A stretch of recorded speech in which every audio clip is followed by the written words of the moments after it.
नादी में ऐसा ही कुट्टी पड़ा मतारी कहाँ हमने हम कहीं नहीं कहा मतारी ई चढ़ा बाप हमार खाली पी के तो मतरिया का कैसे बोल रहे थे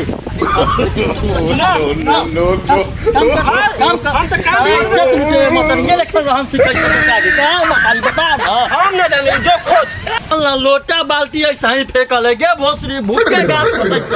ये कहाँ हाथ वाची रे चढ़वा कहला चिल्लाई था आ गेला घर में दवा के बैठल हो गेल भूख लगल है खाना दीवा घर दबावल हो ना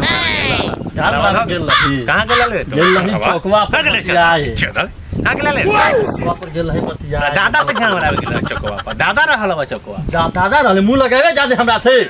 लगावे मुंह खाना देवे देली बा जा कार के खा लगा के ग्रुप हमर दवाती तो हम कर के खाओ भोसरो तू कहला तू घर में जरूर लिपस्टिक का बिंदी लगा के गाल मटका के अथी में ग्रुप में डालू भोसरो की लिपस्टिक लगा के ग्रुप में काम हो करी भोसरो हैं हां चढ़ में बिंदी सटना लगान में आ लिपस्टिक लगाना है जी में आ जो यह ग्रुप में चढ़वे तहिना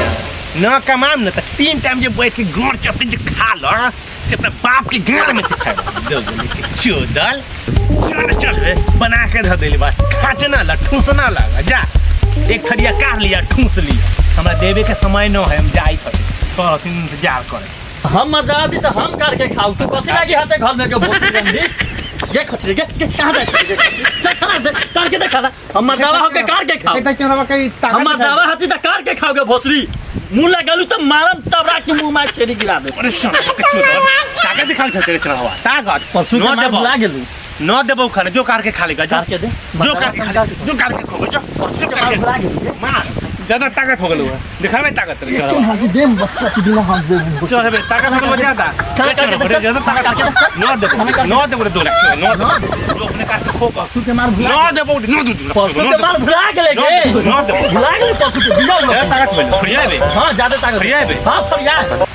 फरियाबे फरिया लेबो कथि ने फरिया चल कबड्डी में फरिया आप चल फरिया रे चढ़वा चल फरिया रहली जवान सुन ना रहली जवान त तू हमली में छ हां रहली जवान त तू में तो हम ना के साइकिल गांजा में चाय पो देबो चल आप चल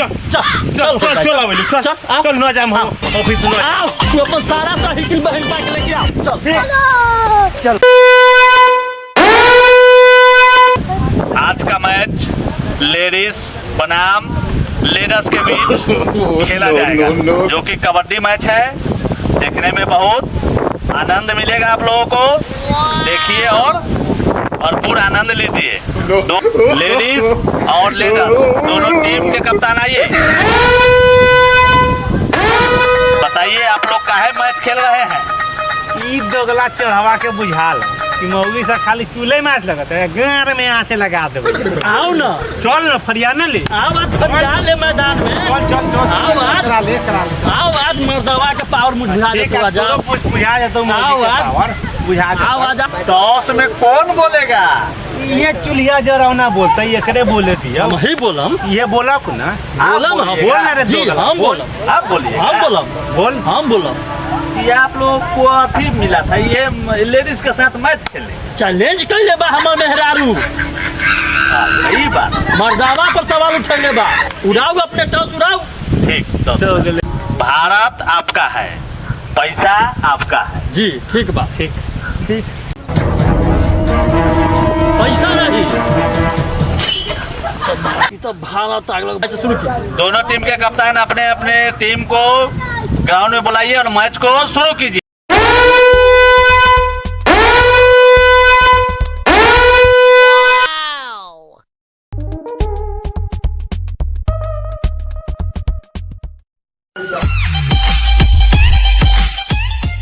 भैया मेहरारू से कबड्डी के तो बाजी हम लगा लेने बानी, सब भटियारी सब बरियार बादे हाथ से ठीक से रेड मारी है न तो भाग जेबो ना तो मर्दावा के समाज की इज्जत पर पड़ी बाबा। ठीक से रही चलो चल सुन ले जो सब आदमी आज चोर हवा के चोर टुंडी में नाच में जोड़ देली तो आज सब के धोती में आ पैंट में हगार में देख ले, जब देखिए कि कष्ट हो रहा है नौरा धके झूल जाए।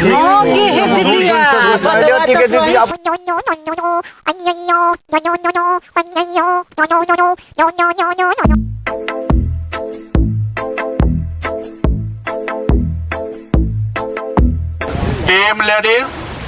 पहले रेड करो। सुन सुन के जाता है के भेज दो करे की भेज दी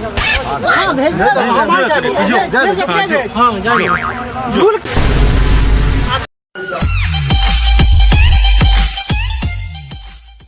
लोटा में भी I love you लोटा में भी I love you I'm out of town, thugging with my rounds. My coochie pink, my booty hole brown. ए सुन ए बड़ा झूला हाँ बाबा जा तो तनी रेड मार के आ